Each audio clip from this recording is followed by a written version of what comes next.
I hear anything. Listen, we're not going to be able to get where we need to go without action in Congress. We've got to pass some laws to deal with this. Now, well, crap, I think all that you guys heard was me complaining about where the audio was. Let's back that up because my volume was not turned up. Starting from the beginning, enjoy the show. Coming in soon. Should she also be, in your opinion, supporting a mandatory gun buyback program? Listen, we're not going to be able to get where we need to go without action in Congress. We've got to pass some laws to deal with this. Now, I was heartened by the fact that 2 years ago, we finally did a gun safety law, the Safer Communities Act. And it was the first gun safety law we passed in 30 years. And it was modest, but it did save lives. But clearly, in the wake of what happened just the other day in Winder, Georgia, it's not enough. And the least we can do is move forward on the bipartisan spaces where ordinary people agree. Clearly, there's a disconnect between what the people, the American people, want and what they're able to get out of their government. Again, 87% of Americans believe in background checks. And yet I hear politicians say that it's not guns who kill people, it's people who kill people. And yet we don't even want to know who those people are. We won't even support. Senator, just yes or no, though. Should she support the mandatory buyback program? Look. Just a yes or no. Look. Listen, sorry, look, not look. As a pastor, I've done buyback programs. You can pick this issue or that issue. But I think that, again, there's not one single thing that will make all of this go away. Mandatory buyback. Let me just go close this window down in the back. There's another term for a mandatory buyback when someone comes and says, yeah, I want what you have, so you're going to sell it to me. For how much? It doesn't really matter. We'll work out the terms later. I'm buying it back, and you have no choice. That's called confiscation. Or as the mob might call it, mob-like cartel behavior. And you know, it's not to say, unbelievable thing that Warnock says, you know, the people expect more than what the government is delivering them. According to whom? The issue in all of this is they keep saying there's no background checks. That's not my understanding of the law. I'm fairly certain. I stand to be corrected. I'll pick Robert Barnes' big brain when he gets in on this. I'm fairly certain that there are background checks pretty much everywhere. Buyback, mandatory buyback. And when he answers the question, but with a look, listen, I don't want to say what is so. If it was so politically popular that people wanted the government to come and mandatorily buy back your firearms, he would say it. Oh, look, there's a disconnect between what the people expect from their government. Dude, if you're telling me that the population wants a mandatory buyback, you should be proud to say it quickly, unequivocally, and without pussyfooting around the fact that you don't want to say it. Look, I don't want to say yes because that would be mildly unconstitutional because, you know, the Second Amendment shall not be infringed unless the government wants to buy back your guns, and in which case you got to mandatorily sell them to them. Holy hell. You know, I was thinking of the other mandatory buyback. I think the buyback was for $0.00 for the Lakota tribe back at Wounded Knee. I think it's 1850. I'm gonna have to ask Barnes if he can, you know, give me more of a thorough explanation for what happened at Wounded Knee. But you know, the overview internet summary is the government comes in, tells the Lakota members of an Indian tribe, you know, we need your firearms for safety, and we're taking them. And then a few days later, arguably one of the biggest mass murders in American history. 247 Lakota members, unarmed, disarmed, mandatorily slaughtered. So, yeah, that's it. It's a interesting way to listen to what... Don't talk about price fixing. People will call you a commie. Don't talk about mandatory buybacks for Second Amendment constitutional shall not be infringed rights. People might call you a commie. Steal the ideas from the Republicans and then go after the commentators who pushed those ideas as being Russian propagandists. Bada bing, bada boom. People, good evening. 6 o'clock, Sunday.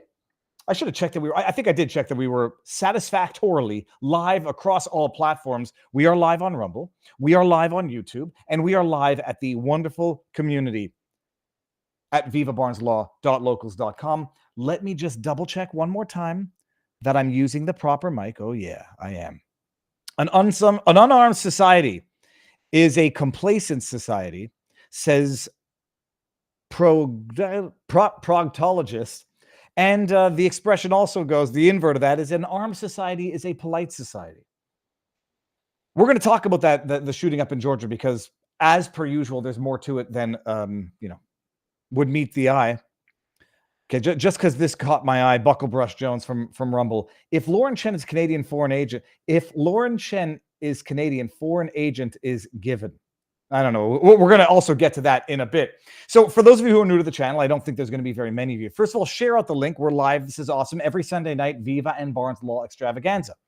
I get in the car at some point on a Sunday and I put out one of my vlogs, car vlogs, reminding everyone of the show, talking about an issue that we're going to cover in the show.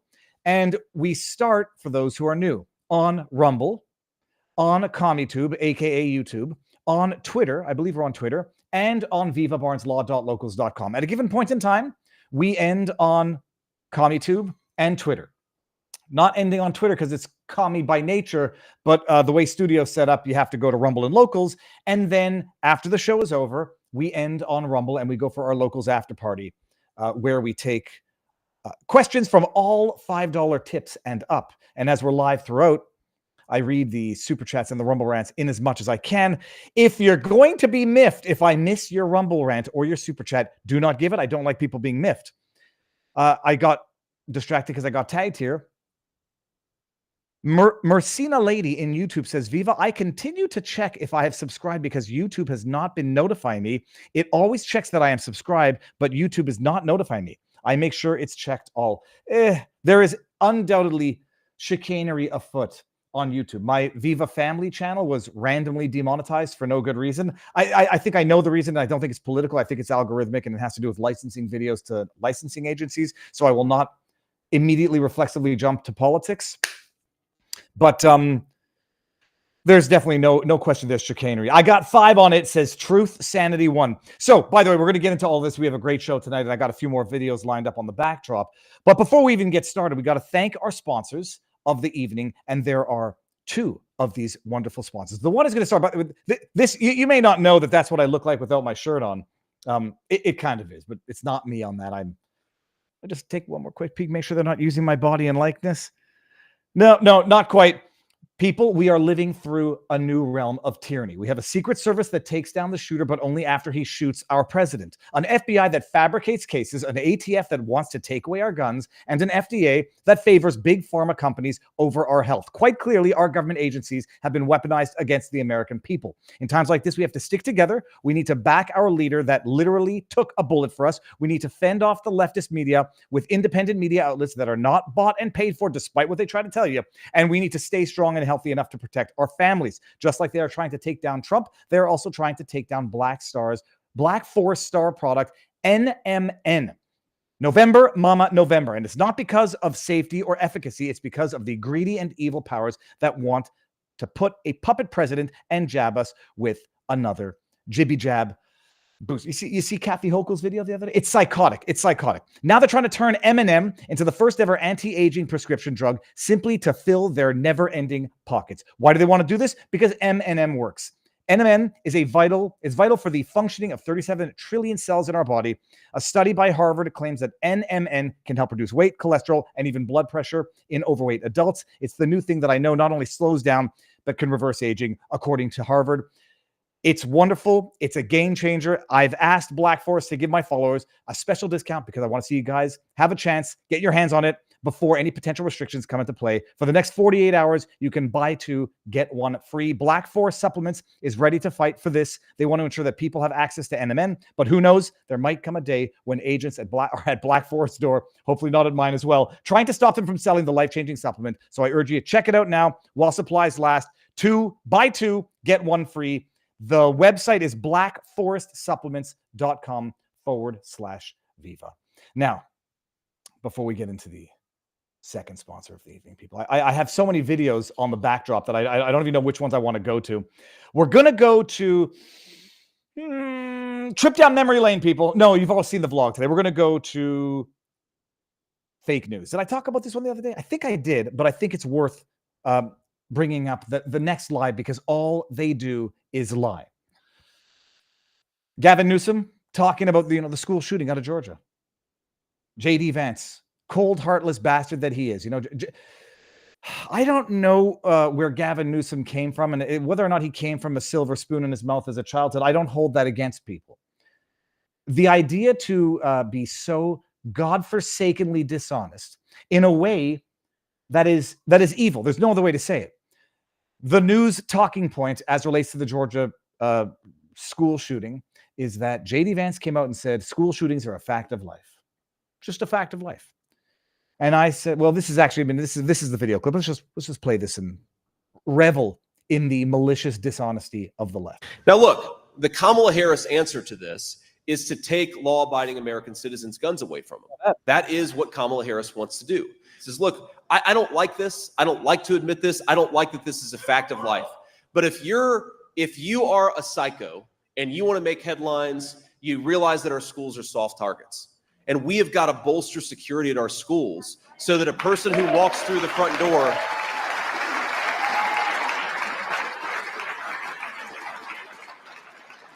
we've got to bolster security so that if a psycho wants to walk through the front door and kill a bunch of children, they're not able to. And again, as a parent, do I want my kids' school to have additional security? No, of course I don't. I don't want my kids to go to school in a place where they feel like you've got to have additional security, but that is increasingly the reality that we live in. Now, look, it's such a disgusting, vile lie in that he didn't even say school shootings were a fact of life. What he said was that it's a fact of life that if you're a psycho and you want to make the headlines, schools are soft targets. Everybody knows it. I mean, it's so freaking stupid that why do you have armed guards at a bank? Well, you have things in there that are valuable. And if you didn't have armed guards, it would be a soft target for something valuable. It's an amazing thing that these lefty Democrats who would sooner go after the constitutional rights to bear arms in whatever limited or extensive restriction they want to go after it for, will say, yeah, we acknowledge we want to protect our children. We acknowledge they are valuable. And yet somehow they are less valuable than money in a bank. Do you know how many veterans would take the position of protecting a school, acting as a security guard? Do you know how many veterans it would take to protect every school in America? I can tell you with virtual certainty, although I've never crunched the numbers, for the amount of money that was squandered, lost, or misappropriated through corruption that was siphoned into Ukraine, you could easily protect each and every school across America with a veteran who would love the job and who would find meaning in civilian life after returning to civilian life. But for every lefty Democrat who talks about Trump trying to politicize the border crisis for his own political gain, that is exactly, unequivocally, and without the slightest degree of shame, exactly what they're doing with each and every one of these school shootings. Everybody hates them. Would I rather see an armed security guard at the school like I do, incidentally, every day when I drop my kids off? Yeah, it makes me feel a little better, and not just because of mass shootings, because of any form of violence. Schools are soft targets. And if you think you're only scared of another kid who might find his dad's gun, well, with the open border or the porous border, so nobody fact checks me and say the border's not open, Viva, it's actually just porous. With the porous border and the 15 million people that just came in, even if 1% of them are violent criminals looking for soft targets to make the headlines, forgive me. I would rather there be 2 armed guards at every school. The metal detectors, I think, are absolutely inane. I don't think they do anything. I think it's the illusion of safety. An armed security guard or 2 at the front door with a police car. Yep. Anybody who wants to try to make the headlines is going to go find another soft target, and it won't be that one. Now, that being said, while we're talking about a corrupt government, people, I mean, listen up.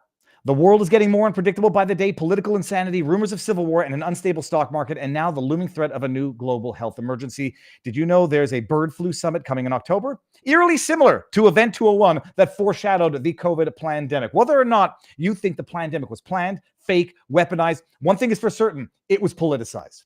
Get this, the first topic on the agenda, mass fatality management planning. If that doesn't send chills down your spine, I don't know what will. Here's the good news. If there's any good news to this bad news, you don't have to be scared if you're prepared. The wellness company created the medical emergency kit, and every home in America should have at least one of these. They're packed with life-saving meds like ivermectin, amoxicillin, and even Z-Pack, and it's all backed by experts like Dr. Peter McCullough. Imagine this: no more frantic searches for a doctor, no more emergency waiting rooms, and no more worrying that you might not have it because there's a supply chain issue with the manufacturers of our job, i.e. China, and of our pharma medicines like China and India. That's when I realized there was something fundamentally flawed with the North American system.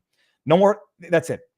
Few clicks, a kit is delivered at your door. In times like these, having a medical emergency kit, it's not just a luxury, it's a necessity. Protect your family by preparing now. Head over to twc.health. Tango Whiskey Charlie.health/Viva. Using promo code Viva gets you $30 off. Don't wait until it's too late. Act now, control, and ensure that you're protected against whatever comes next. twc.health/Viva for $30 off and free shipping. People, before Barnes gets here, hold on. Let's get to some of the chat before I fall too far behind. From our locals community, Patty F. Weber: if a heavily armed gang arrives at your house, tries to break down your door, what are the best means to protect yourself? Should they enter your home if you have no firearm? Is this a question for me? If you have no firearm, run out the back door and let them take whatever they want in your house. Look, call me the sissy Canadian. I would always look for the path of least confrontation. Like people just say, Viva, like when we dealt with one of those Texas cases, where was it? Where someone was shot over property. I'm like, it's almost better to avoid confrontation over that which can be easily replaced. But if you have no, look, and we see what's going on. It's nuts. And I've never understood it. I grew up in Canada, where the adage was what the Democrats in America always repeated: you don't need an AR-15 to go hunting. Yeah, the Second Amendment wasn't for hunting. It was for the God-given right to self-defense, robust self-defense, and to fight the most powerful government on earth, that being the British, required a well-regulated militia. I understand it now. So yeah, then we got love from the UK. I thought Wayne 171717 and Ginger Ninja in the house. He says, Ginger, the chessboard is not, hold on. The chessboard is not behind us. Ginger Ninja made me a beautiful chessboard. It was right there because I've been playing with it with my kid. And it's the best chessboard ever. But Ginger Ninja says, don't forget Matt Christensen has been attacked through this Russia 3.0. Speaking of which, Barnes, Matt Christensen wants to interview you about Amos Miller and Amish cases. Would you oblige? I'm sure Barnes will. And Ginger Ninja, I didn't forget about Matt. Matt's coming on tomorrow to talk about this at 12:30. We're going to talk about it tonight when Barnes gets here. Let me just make sure that he's got the link. We're going to talk about it tonight, obviously.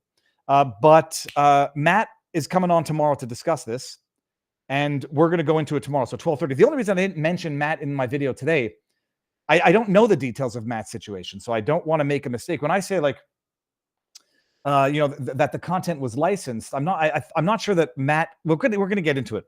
But the bottom line, Matt's coming on tomorrow, 12:30, so stay tuned for that.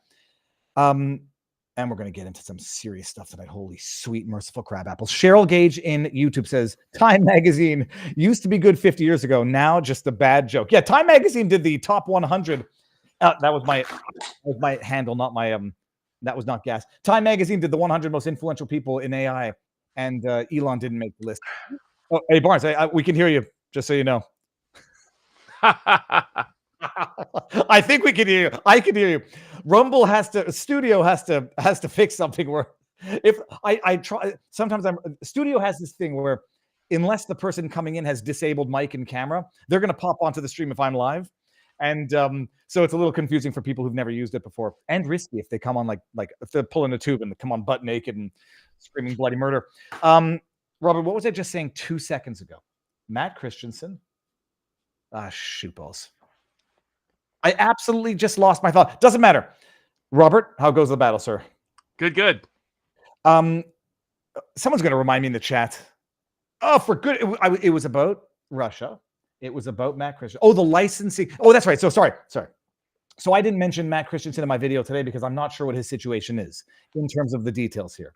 Whether or not he had exclusive content for Tenet Media or was licensing it, like, from what I understand, the bulk of Tim Pool, Rubin, and Benny Johnson content was. Robert, I think we're gonna have to start with this one tonight. But what's the book and what's the cigar, and then tell us what we have on the menu for tonight. Yeah, I almost forgot to put the book up. Confessions of a Tax Collector. It's a good book about. It's kind of like Lord Conrad going into the heart of the jungle. It discloses what the IRS agents typically are like, but also what the power that they have is. That it's really a surveillance network, a control network, as much as it's a taxation collection system. So I recommend it for multiple purposes, politically, practically, legally, very useful text. And then this is a non-Cuban Partagas, which was recommended by the cigar guy. So we'll see what that's like. And just so everybody does know, Robert, you do smoke the cigars. They're not just what people. Oh yeah, refer to as- but they're good to chomp on because, like George Corley-Wallace used to do this too. You get a little tobacco shot to the brain. Yeah, there's no. I mean, people who don't know that it's sort of like chew, except it's in the lips and Yeah. the. Yeah, a lot of folks dip where I'm from. I mean, God, I never did. It just looked a little nasty. it looked nasty. It tasted nasty. I never liked. No, I like the bubblegum fake one. When you do it as a kid in the South, you get the fake dip and you put the bubblegum in there and you act like you're a tough guy. I see. I never liked tobacco products ever. So when I tried smoking when I was a kid, and it just made me dizzy and nauseous. So I luckily never got into it. What do we have on the menu for tonight, Robert? I got some fun topics. We got the two top topics from the board poll over at vivabarneslaw.locals.com is one is the RussiaGate 3.0, which we've given some sneak previews to at the Bourbons and the various videos you've already cut on the topic. Amazing how many people took the bait on that. That's just sad and pitiful, but we'll get to that in a second. The second most popular election-related cases, Pennsylvania Commonwealth Court, busy finding new excuses to allow more ballots to flood in, just as they were doing last week and the week before. The same court that Amos Miller's case will be in front of the week of October 7th in Pittsburgh, Pennsylvania. Also, Robert Kennedy and Jill Stein and Cornel West all having different kinds of ballot battles. So we'll give some updates on that as well. Robert Kennedy trying to get off the ballot, where they're trying to now keep him on the ballot. West and Stein trying to get on the ballot, where they're trying to keep them off the ballot. Seeing courts try to do that without exposing themselves as partisan hypocritical frauds is definitely going to be something to witness over the next several weeks. We've got another parent charged with a criminal activity for the behavior of his school-age son in a Georgia school shooting. So what we saw in Michigan, we can probably expect to see more of. Interestingly enough, we haven't heard of anything like that in the case of the person who tried to kill President Trump. Maybe there's something else lurking behind the scenes up there. Alex Jones fighting to maintain the right to own Alex Jones as the Sandy Hook family's plaintiffs' lawyers try to seek to own the public image of Alex Jones, demanding the bankruptcy court give them control over his social media accounts and all public representation of Alex Jones. This goes to an issue that's been burgling up for a little while legally in the background about the right to publicity. Is it a right to property? Is it a right to privacy? Is it something else? Is it alienable? Is it inalienable? And we'll discuss that tonight. We've got religious discrimination, a case of mine involving how they're taking religious discrimination cases in federal courts or reconstruing them, reinterpreting them to become heresy trials. I'm such an idiot, Robert. That's your case. I'm reading. I was like, oh, I'm familiar with all of these facts or anything. Okay, I'm an idiot. We'll talk about that one. 3M. And using federal discovery to invade people's privacy and basically persecute people all over again. So subject them to a heresy trial and force them to disclose their most private, intimate relationships. Federal judges, if you file suit for religious discrimination, are ordering particularly women plaintiffs to turn over their entire medical records, their entire medical history, their entire sexual history. And by the way, it's overwhelmingly women Democratic judges, sometimes women Republican judges, issuing the orders. Gives you an idea of the degree of prejudice and bigotry in the federal courts.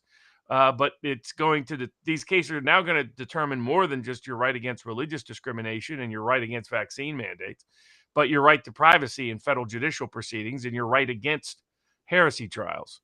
When does a thumbnail become protected under copyright law? As you had Megan Fox on, we got a little bit of law tube litigation. Disability discrimination finally extends itself the way it's supposed to before federal courts after Congress changed the law some years ago. We've got Trump's trial up for scheduling. We'll see what some of us predicted would happen versus what some other people predicted would happen this past week, both in D.C. and in New York. The Internet Library being shut down on copyright grounds. Elon Musk versus Media Matters, a big win right out of the gate in the federal court in Texas.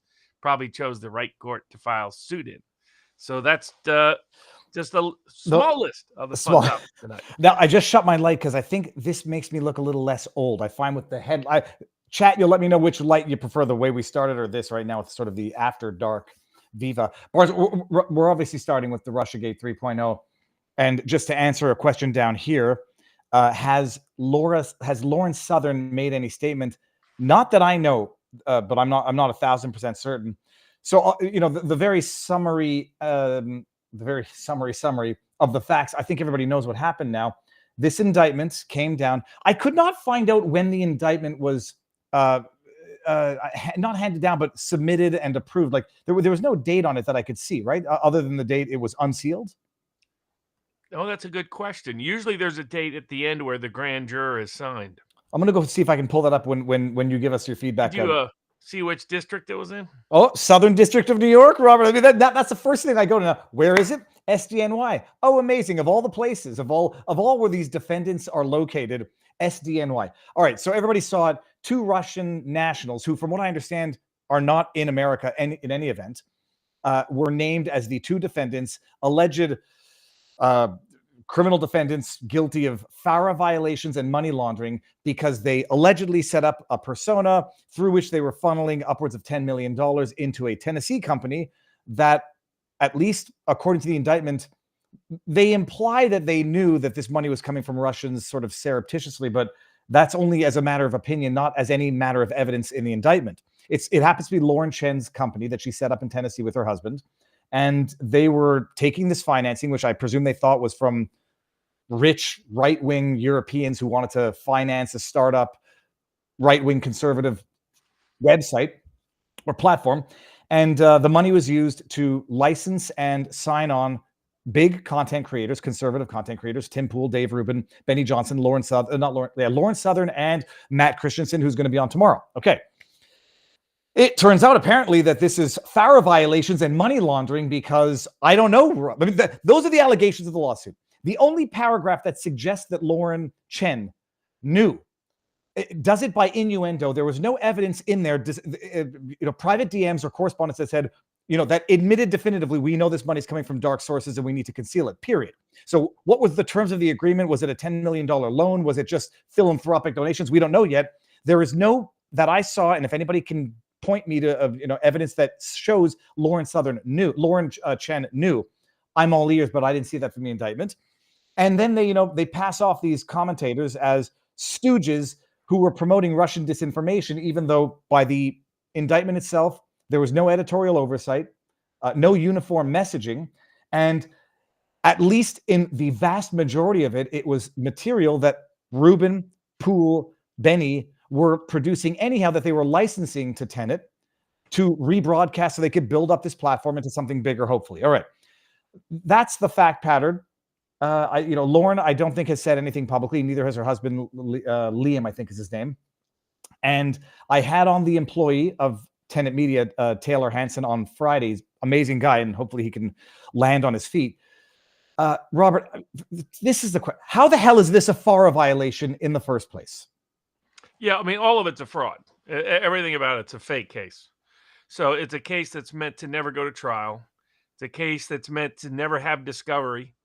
It's a case meant to hide the truth for forever. Because of a pending criminal case, they can refuse to disclose under the Freedom of Information Act what they actually know from public inquiries, even of interested parties. So it's a smear campaign and a spy campaign.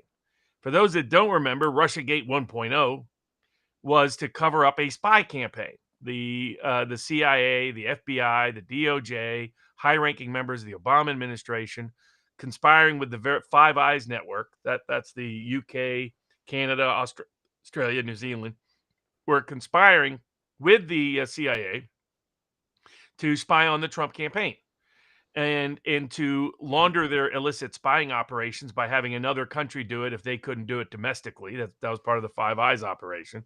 But they needed a pretext. In the United States, that pretext was the Foreign Intelligence Surveillance Act, which was intended to limit this kind of illicit spying. It arose from the Church Committee in the late 1970s as a way, when they figured out that the CIA and the NSA and others were illegally spying on people all the time. They said, okay, no more of this. If you're going to be doing it as a foreign intelligence gathering, you've got to abide by certain limitations. You've got to go to a foreign intelligence surveillance court. Of course, it didn't take long for those legislative mechanisms and courts to become co-opted by the very intelligence community they're supposed to supervise. As Robert Kennedy recently told Tucker Carlson, the reason why he could never get appointed to head of the CIA is because the intelligence committee that in the Senate is run by the intelligence community. What used to be a select committee on intelligence, the Church Committee, meant to govern and control and cabin and constrict the intelligence community, has become a tool of the intelligence community. Just look at the kind of people that are on those boards. One always sign, if you want to track somebody's investments, once they're on the intelligence committee, by golly, they tend to start to make a lot of money up on Wall Street. However, that correspondence tends to work. Not as good as Nancy Pelosi. She's still got everybody beat for her magical ability to get those stocks to just go up and up and up that are in her portfolio. But that's the nature of it. So the first part of any kind of RussiaGate scheme, the template is come up with a bogus pretext to illicitly spy on people.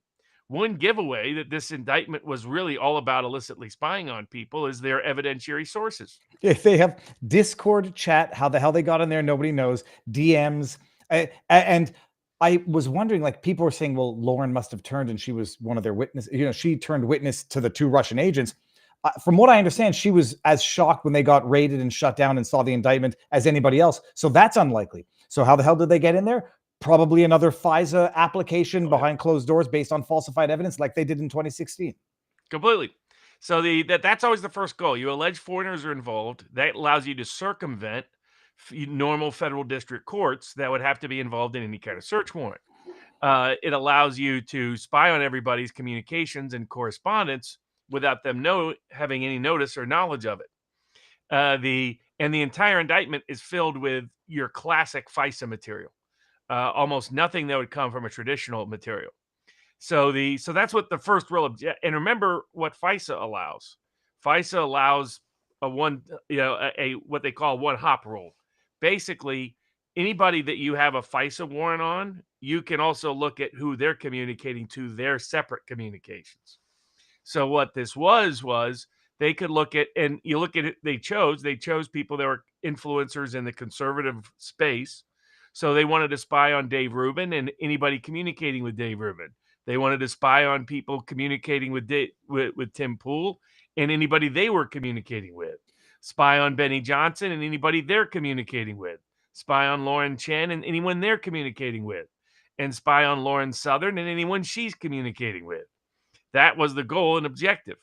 By the way, that's a giveaway as to who is really behind this. And I'll get to that in a little bit. Now I'm just immediately regretting all of the pictures I've been sending Tim Pool. I'm joking, people. But that was exactly because I talked about it with Alex Jones on Friday.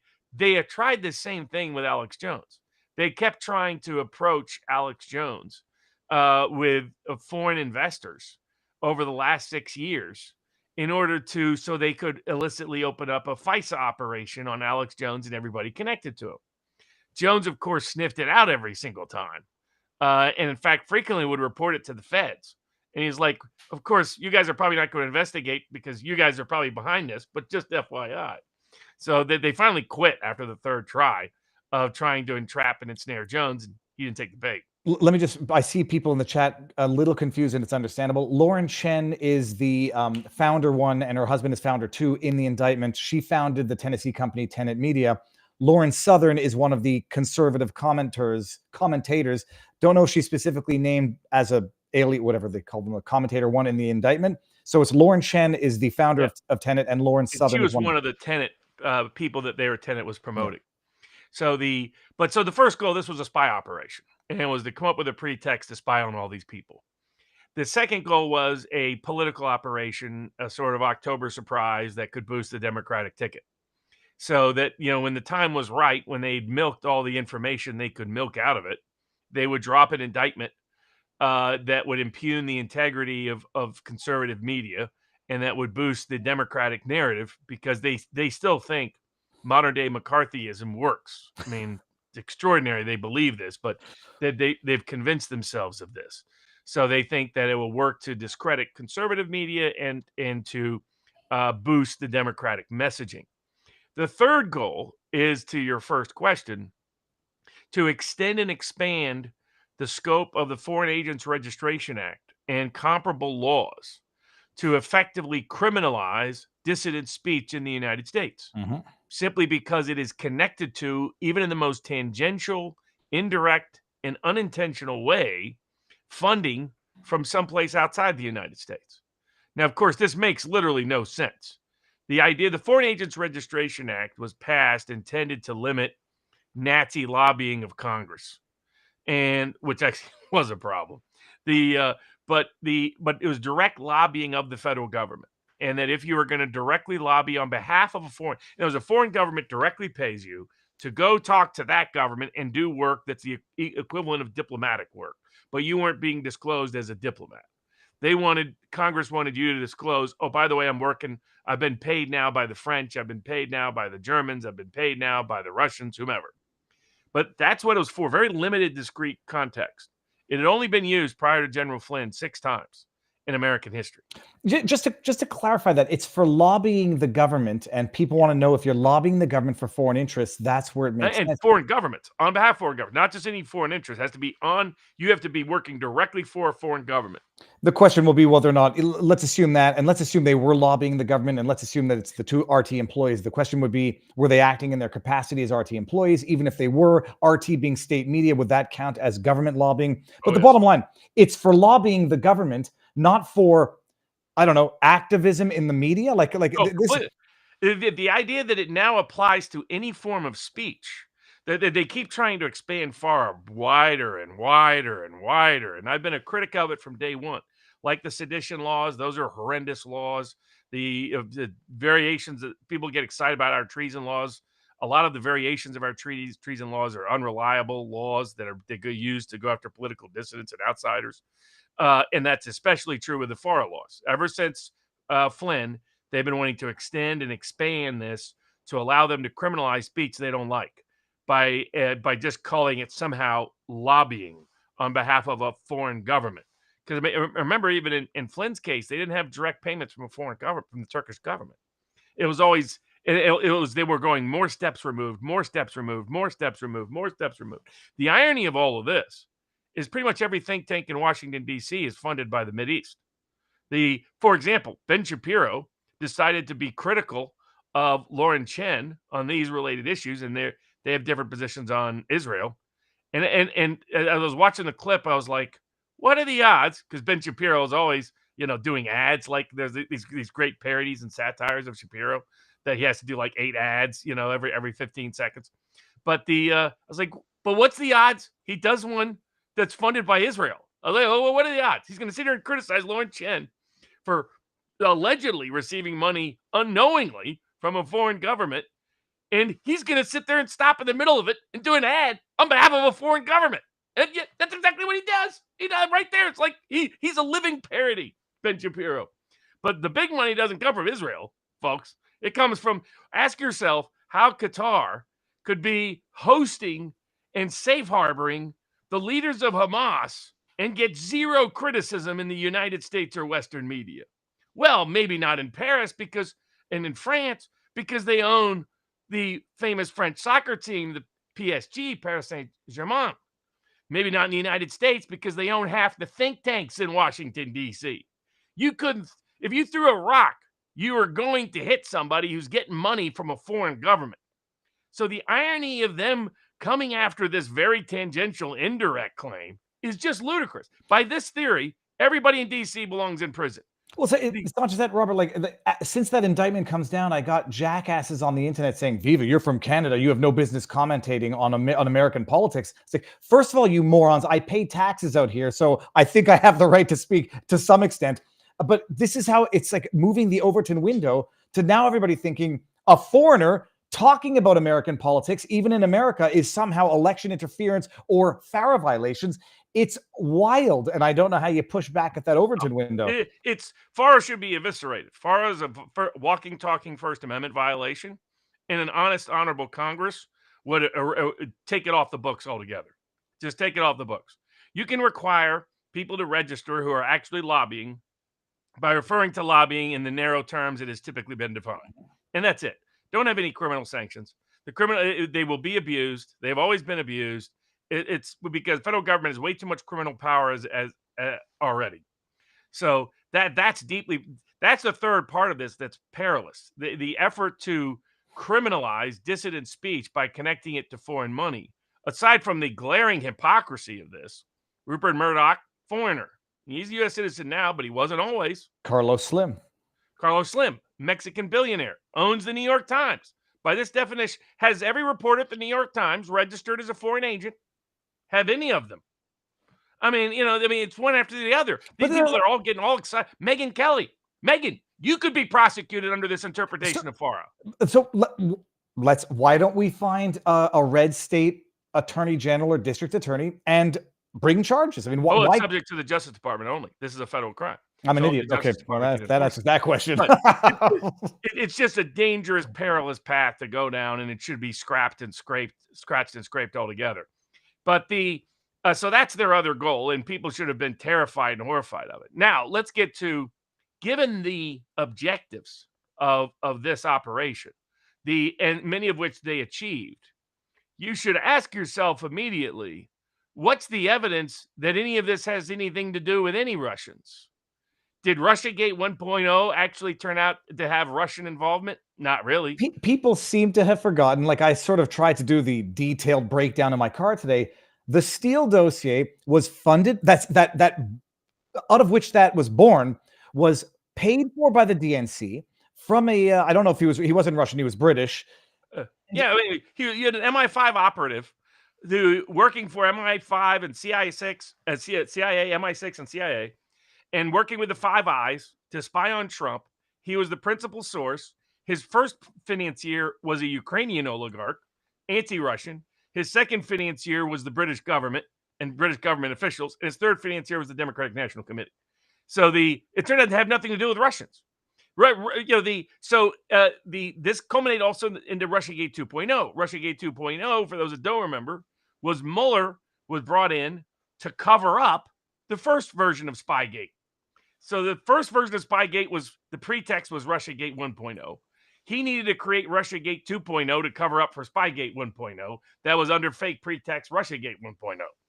And so what does he do? He culminates his case with an indictment against the Internet Research Agency in New York. Big hoopla in the media. Oh, yeah, so Mueller's nailed him. Mueller's got him. He showed how they really influenced the election. Now, if you dug in, you found the same factual weaknesses that you find in this case. You're like, okay, so how exactly did they influence the election? $40,000 worth of ads on Facebook, mostly bad trolling activity that politically conflicted with each other. It's like, this isn't interference in an election. It's a joke. But the bigger issue, as soon as I saw it, I said, dollars to donuts, the Russians aren't behind this. This is a bogus indictment meant to create a fake cover story for Spygate 1.0 and RussiaGate 1.0. Now, you brought up a point that I would have never thought of in a million years because I lacked the knowledge of how things went sideways with RussiaGate 1.0. There are no American-based defendants named in this indictment. And your amazing insight is that, well, this will preclude a certain amount of discovery because nobody's going to appear. You won't have any American-based entity that's going to say, we want to fight this and we want discovery. But flesh that out, because I think I missed that the first time around with RussiaGate 1.0. Yeah, so RussiaGate 1.0, Steele dossier. RussiaGate 2.0, the Internet Research Agency. So Mueller just makes one mistake. He indicts a bunch of Russians, says this is a big spook operation. You read through it and you're like, if you know anything about Russian intelligence operations, you know this is a joke. Right? I mean, at every minute they're either portraying them as super sophisticated people who can get anybody killed anywhere with any kind of secret poison, to being so incompetent and incapable they can't even operate like a half-assed troll farm, right? Somebody telling you that narrative is telling you one of those two is a lie, maybe both. So the mistake he makes, though, is he indicts a company. So you indict an individual, they're subject to not having bail, going to prison for life, etc. They knew, Mueller's team knew, by indicting those Russians, they're never going to appear in U.S. court. They're not going to care. So they're not going to risk their freedom and liberty on the credibility and integrity of the U.S. judicial system. They're not that naive. But he gets a little greedy. He indicts one of the companies. Now, a company can appear. All they're subject to is fines and whatever assets are subject to your jurisdiction, which in this case were very limited. So they showed up, to the shock of the Mueller team. And they come in and they say, we want to see what your evidence is in this case. Why don't you produce discovery to see if you're not just telling one big fat lie, one complete fabrication? No company would appear that was guilty because it would be subject to its own discovery and other issues. The only kind of company that appears in that context is one that knows it's innocent and knows that its downside risk is low for proving its innocence. So what does the Mueller team do? They start panicking. I remember predicting this at the time, and they're like, oh, no. It's like, watch. They won't produce a single thing, and they'll dismiss the whole case rather than produce discovery. And that's exactly what they did. They couldn't produce a single piece of evidence to document their case. They knew if they produced that evidence would indict their case. That RussiaGate 2.0 was as big a fraud as RussiaGate 1.0. All to cover up Spygate 1.0. And that's exactly what happens. They go into the judge and they say, Judge, please dismiss. They claim national security. National security? Where was the national security when you put all those facts in the indictment? Why can't you prove those facts in the indictment? What's your evidence? Wouldn't you be eager to? You got a Russian intelligence operation trying to shape American presidential elections? Wouldn't you want the world to see that in a live trial? Yet Mueller's team was oddly uninterested in that ever happening. So much so that rather than go forward with any degree of discovery, any degree of trial, they dismiss the case against the Internet Research Agency entirely. Of course, the media forgets to cover those facts outside of some brief little, page A12 at the bottom right-hand corner section. So as soon as this indictment came down, I was like, all right, I bet it's a cover for another Spygate operation. Proof of that is right in the indictment. Second, my guess is intended to be an October surprise. The timing of it tells you everything you need to know there and the media interpretation of it. And last but not least, that it's intended to intimidate dissident speakers. Hey, if you're out there and you want to be independent, you better make sure your money comes from the right place or we can put you in jail at any given moment because we're going to call you an unregistered foreign lobbyist. That routine. So somehow they don't have the date on the bottom of it. Yeah, I'm looking. I'm sorry. Hold on. Is there a? There is well, by the way, that's another giveaway. Usually see it's right there. Usually, usually it's stamped at the top. Also, hold on. What am I doing here? It says, "Cripe." Come on, I can't get my fat fingers off my cursor. Hold on. This is terrible. I'll have to go up here. Here, okay. Let me get I can't get there we go. I got it. Like usually you got a stamp at the front here. It says whatever date it was filed. So no date on this flipping thing anywhere. Okay. Yeah. That's interesting too.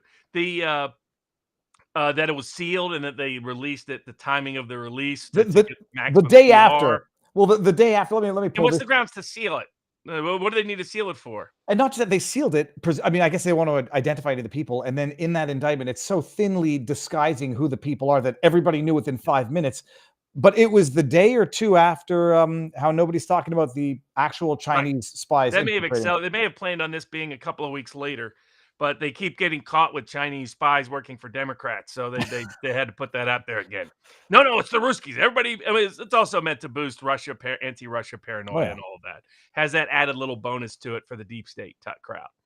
But the giveaway, aside from it to the Southern District of New York, and askers, I've said the Southern District of New York, along with the District of Corruption, are the two most corrupt federal districts in all of America from a prosecutorial perspective. And what's the connection to SDNY? Nobody in tenant media is in the SDNY. Nobody. Not Lauren Chen, not Lauren Southern, not Tenet Media, the corporation, not Tim Pool, not Benny Johnson, not Dave Rubin. There's no connections to New York. So why is it in New York? Because this is another thing, forensic fingerprints. This is a fraudulent indictment. It's a bogus indictment. It's a fake indictment that has fake charges brought by a bunch of frauds and phonies and fakes at the Justice Department and in the deep state. And anybody regurgitating this garbage to attack Lauren Chen or anybody else should be embarrassed. They should be ashamed. They should go find a mirror, look at themselves, and then smack themselves in the face, because that's how stupid they are, just to wake themselves up, to buy this for a third time, for crying out loud. But a giveaway, no company is indicted. No American is indicted. The only people they indict are 2 Russians they know will never appear in the United States to defend themselves, because they don't care about it. Now, by the way, I know some of the people that were connected to RT when they got the sanctions by the Biden administration. They wanted nothing to do with the U.S. They wanted the heck out of the U.S. The idea that they would run this operation is ridiculous. The idea that it doesn't fit their modus operandi. It doesn't fit what their mindset was when they were trying to get the heck out of the country. It doesn't fit their pattern of behavior in other instances. If they were going to pick people, they wouldn't have picked these people. These people are not even. Tim Pool is mostly anti-Russian. Dave Rubin is mostly anti-Russian. Benny Johnson is mostly anti-Russian. But Robert, the indictment says, well, there was no uniform messaging, but it was too you talked about inflation. Everybody knows that's Russian disinformation. They talked about Biden being bad. Everybody knows that must be Russian disinformation. They talked about immigration. That must be Russian How dumb do you have to be to believe so? You have to be Ben Shapiro level stupid to believe this kind of thing. So this is just a complete fraudulent indictment. Everything about it is fake. Everything about it is phony. It's based on a dangerous and wrong legal theory. But I guarantee you, if you dug in, if they really believed there was a Russian intel operation, they would have let it run. They would have gone to the Dave Rubins and the Tim Pools, and they would have entrapped the Russians even further. They would have developed more evidence, more information, and tied in more people. They would have been eager to do it. They would have indicted everybody, including all the companies, to have a big full show trial on it. Well, that's what I don't understand. If they're alleging, as they did in one paragraph, that they think Lauren Chen knew and surreptitiously did not disclose this to the Rubin, Tim Pool, Johnson gang, and play that, because they're playing that to Rubin and Tim Pool. They're saying, you guys are the victim of a crime because Lauren knowingly did not disclose this to you, so you guys are the victim. If they knew that, and if that were in fact true, what the crime is. So what if the money's from Russia? So what? Let me ask you this: from China. So what's from anywhere else? Well, most of American media has foreign investors. No one has ever, until now, suggested that's a crime. It's a ludicrous suggestion, and all these people just took it at face value. Oh, I guess of course, that's a crime. I mean, unbelievable. Aside from the fact you dig in, I guarantee you, this money didn't come from Moscow. It came from Langley. That's where this money is. They used 2 ex-RT people as their cutouts. Those Russians have nothing to do with it. My guess is they knew nothing about it, had no idea about it. But they knew they were never coming to the U.S., would never step into the U.S., would never defend themselves in the U.S., so they could be easy cutouts. They are just cutouts. There is no Russians behind this. There's no Russian money behind this. I guarantee you dig into the money. Notably, they track no money back to Russia. Money's like Turkey and Dubai. See, it's like, there's other accounts Russians would have used. On the other hand, if you're CIA, that sounds like a convenient place for where you like to launder your money. Let me bring this up. I do not it's not for lack of trying to understand. This is count 2. Conspiracy to commit money laundering. The allegations, so they repeat the whole indictment from at least the dates, yada, yada, the 2 defendants and others known and unknown, willfully and knowingly combined, conspired, confederated, agreed together with each other to commit money laundering. It was part of the object of the conspiracy that the defendants, they would transport, but they don't.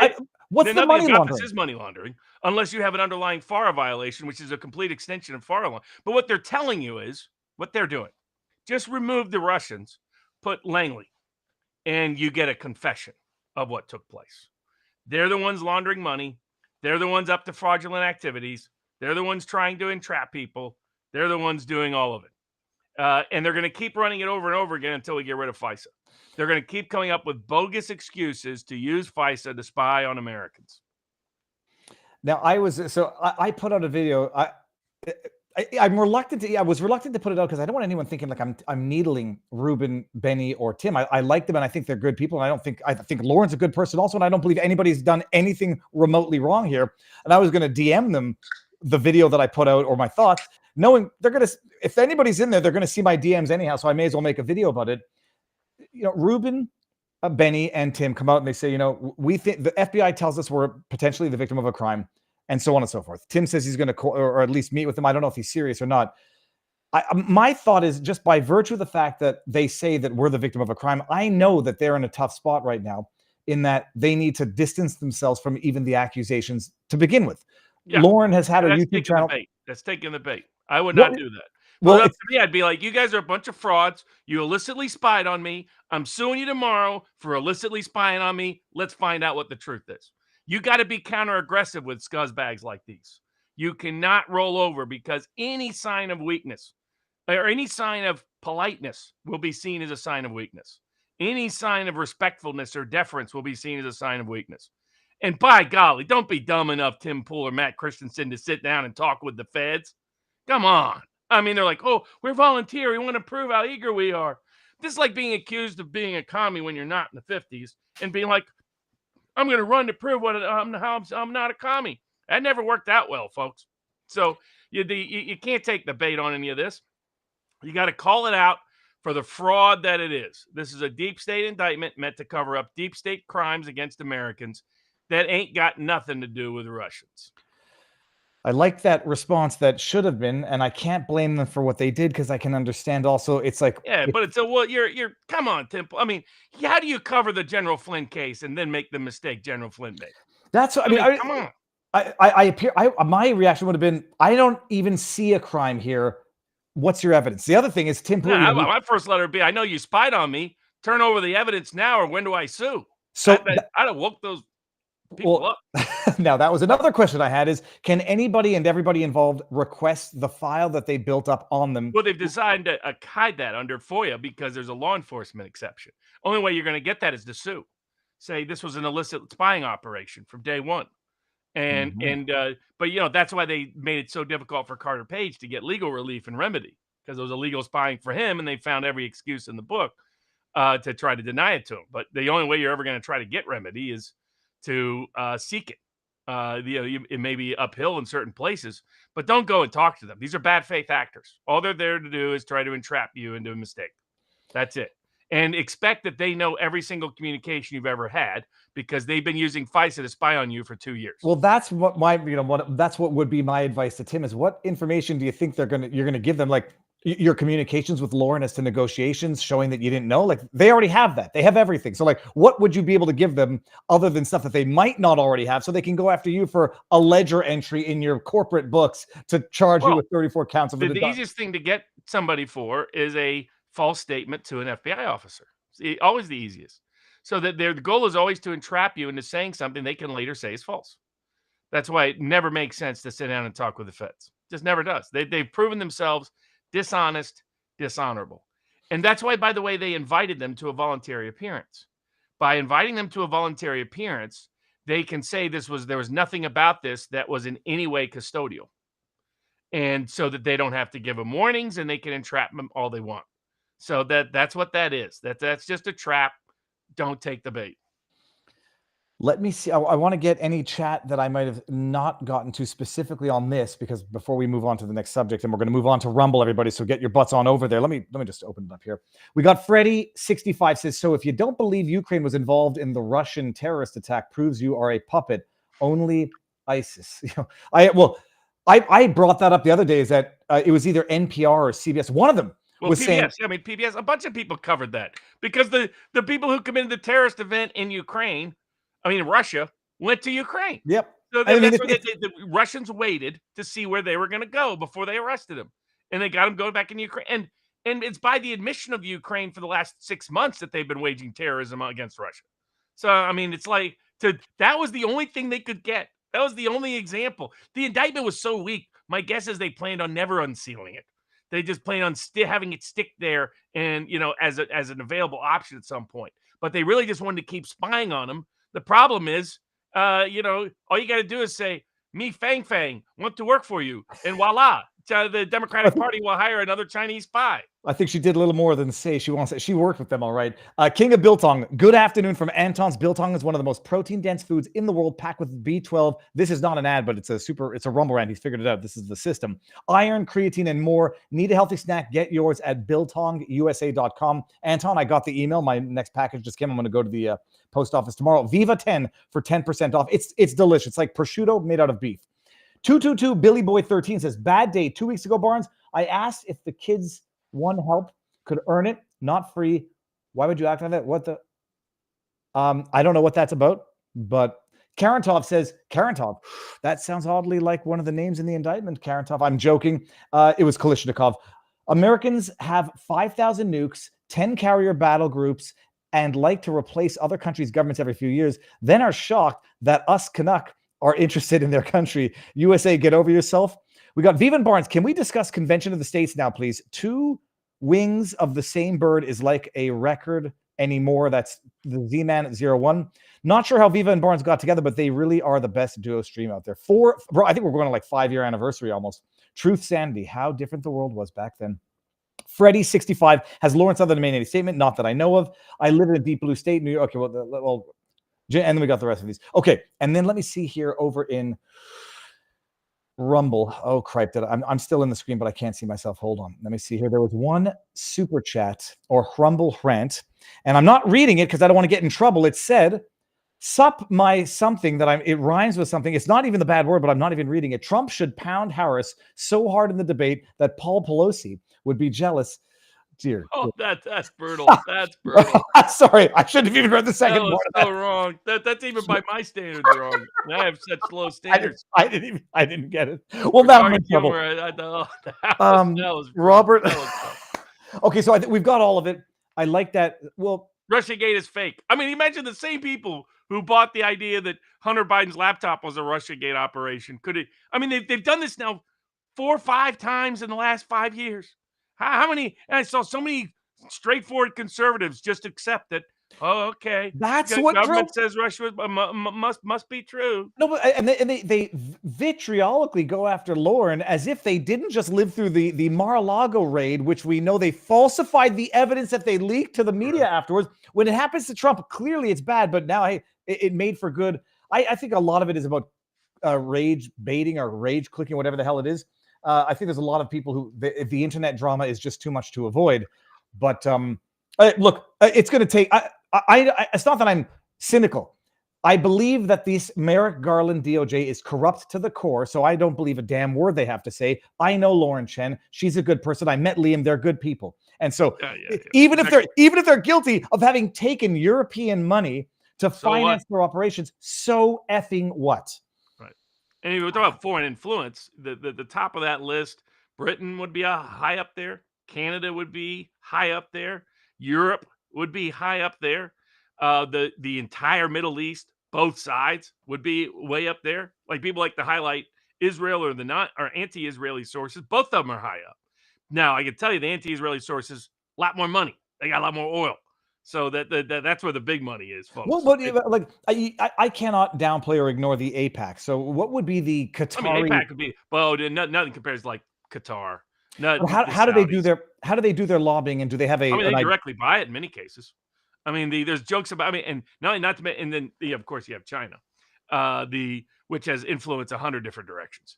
So the China are the most use the most subterfuge to influence. But the Arab world is huge. It's like you just look into the various royal funds, and you'll find they're the source of all kinds of think tanks and universities and media operations across the United States. I mean, Al Jazeera operates in the United States; they're entirely foreign government funded.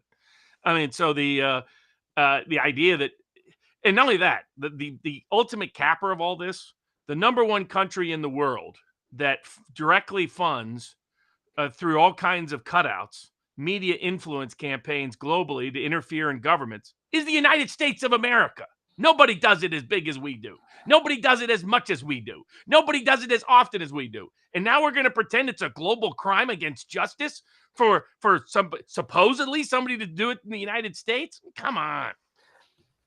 Do I have to be nervous that I routinely give interviews on RT for $0 and 0 Well, that's cents? their goal. Their goal is to intimidate people. Be careful what you say. Be careful who you say it with. Be careful what network. That's all. It's an intimidation campaign. And by giving it credence, that's what Dave Rubin, Tim Pool, or any of these other people that concede to it at any level, by giving they are in fact deferring to that intimidation. You should never defer to intimidation. I like Tim Pool's troll approach much better when he added the Israeli and Ukrainian flag to his Twitter thing. It's like, there we go. Well, that's a more sensible approach. Don't go sitting down and talking to them because they want a little chat. There's no such thing as a friendly chat. That's like having the mob come down and say they want a little chat with your business security needs. That's never going to go well. And the same is true here. That's why I'm not sure if Tim is not trolling in a very dry. I hope he is, but I think Matt Christensen was. All of them get intimidated by they're all naive. It's also a sign, by the way, of who they approached. Right? They didn't approach you. They didn't approach me. They didn't approach Alex Jones like they had tried in the past. That was a sign this was a government operation. Right? If it was an actual foreign government operation, they would actually go to the more effective voices. To be honest about it. That actually have more sympathy to their position on some key issues in ways these people mostly did not. Most of these are Blaze people. Same with Lauren Chen. I mean, same with Lauren Southern. So that was also a giveaway in its own right. But the reason why they don't is they knew people like us would sniff it out 10 miles away. It'd be like, oh, okay, hold on a second. Who's doing what? All right, you're already spying on my accounts. You don't need another excuse to do it. Come on, well, it's let's try again, pal. I've never taken $1 for an interview because, like, on the one hand, things get a little weird and ugly when you ask for money, and maybe I'm leaving money on the table, but I also we maintain a smaller. We're all getting overpaid, though. I will say that for the record. Tenet Media was a very mediocre operation. God bless Lauren Chen. She doesn't know how to run a media platform. I remember when it launched, and I was like, "This is just stunningly mediocre." In terms of its presentation, and I mean, God bless Tim Pool and everybody, but did they deserve those kind of checks? No, of course not. I don't. They got big names, and you want to build it up. You got to burn money at the beginning. They're not worth that much cash. But if I'm writing the checks, no way I'm writing that big a check to any of them. That's maybe they just thought they got a filthy rich philanthropist who has so much money he doesn't mind if he burns it. Lauren Chen got terminated by the Blaze. So, I mean, and she got her channel canceled. That was a wuss move by Glenn Beck. So is there, first things first. YouTube canceled everybody's accounts, just started canceling accounts. Now they weren't going to cancel the moneymakers like Dave Rubin and Tim Pool. Notice that. They just canceled Lauren Chen. Well, no, only people direct. Henson, that they weren't going to go much further without risking loss of real revenue. But it's why, Pool goes back and forth on how much he's on Rumble. I mean, this should be a sign, that YouTube used this as a pretext to completely eliminate Lauren Chen from existence, and sort of public existence. Mm-hmm. And so I think it shows you where, the people that are skeptical of Israel, this will not help. But Dave Rubin's very pro-Israel, so Benny Johnson leans pro-Israel. So even though that's why there was no unity here. Lord Chen was skeptical of Israel. But Robert, don't you see the disunity is the sign of the disinformation? Yeah, I know. That was the funniest part ever. I mean, everything. They had to convert this and contort this and distort this in such preposterous directions. I guarantee you there's another half dozen of these floating around. Someone jokingly said, I made the list. I can guarantee you I'm not on that list because I know where my sources of revenue come from. I might just be on a watch list, but why is nobody suing YouTube? Like, I've got a theory. Deceitful business practices. As a merchant, they take you on and they screw you through deceitful business practices. Why has nobody sued them for this? Because so far the courts have thrown it out on Section 230 grounds or First Amendment grounds. Mm-hmm. That's been the hurdle so far. But I agree, at least in theory, they should be subject to the same contractual rules as everyone else. And the same tort rules as everyone else. I made the argument years ago that unjust enrichment would be one. They bring them on, they make their money, and then willy-nilly they cancel them. Reasonable business expectations. Like there's no fear hiding a wish here. I don't want trouble, but I would take the suit, and I would take it in a state maybe that has like an Ashley Moody as oh geez, is she Attorney General or is she? Yeah, she's the Attorney General. What's her position? Ashley Moody in Florida. Yeah, the Attorney General of Florida. Yeah, I was at an event yesterday with Lectern Guy, and Ashley Moody gave a speech. I'm going to DM her and see if she remembers who I am. But I would sue them. I would sue them for deceitful business practices, unjust enrichment, and some form of fraud because it's fraudulent inducements. And then they just willy-nilly. Well, she wasn't even charged. She was named. Yes. Oh yeah, completely. It was nonsense at every single level. They approached sort of mid-level influencers who are below politically sophisticated. I know some of them would not like me to hear me say that, but they just are. I mean, just to be honest. I mean, Tim Pool was a skateboarding guy, 10 years ago, right? He's kind of new to all this. None of these people are super sophisticated in the media business world, right? In the sense of knowing how that in the geopolitical space, say, for example, they haven't been around that block very often. And that's who they targeted, which was, by the way, a giveaway that this was not a Russian operation. That this was it's amazing that they brushed off like old scripts from the 50s. And they just keep it's like bad Disney. They keep reissuing these. It's the reboot, different characters. Yeah, it's a reboot with like Rings of Power, which is just atrocious. I mean, atrocious in what they're trying to do to Tolkien on Amazon. This past week they tried to get YouTube to boot Nerdrotic, Critical Drinker, Geeks and Gamers, with a completely fake libelous campaign claiming they had said things about people they actually hadn't said. All right, we're going to end this on, speaking of CommieTube, we're going to end this on CommieTube right now. Come on over to either vivabarneslaw.locals.com. Let me just give everyone the link again. This is Locals here, and I'll give everyone Rumble. We're going to hit 20,000 on Rumble after this transition occurs, which is going to be fantastic. But come on over to Locals. I think I got everything. If I missed any super chats, I don't think I did. I'm scrolling down. And you know what? Just before we go over, there were 2 Rumble rants, which might be fun for the transition. Arrested for tweets in Canada and set up and give send go for money for attorney fees. I don't want trouble, but if it happens, I'll And then Karen Toff says never ever talk to the FBI without a lawyer. Remember Martha Stewart. I would just never talk to them unless they had a warrant and I was required to under penalty of law. Period. Then I would make sure that Fifth warrant. Amendment right again in America. Yeah. You have a right to never talk to them. All right, we're at, how do I do this? We're going to end on YouTube and Rumble. No, YouTube. I'm an idiot. YouTube and Twitter, and now we're going over to Rumble and Locals in now.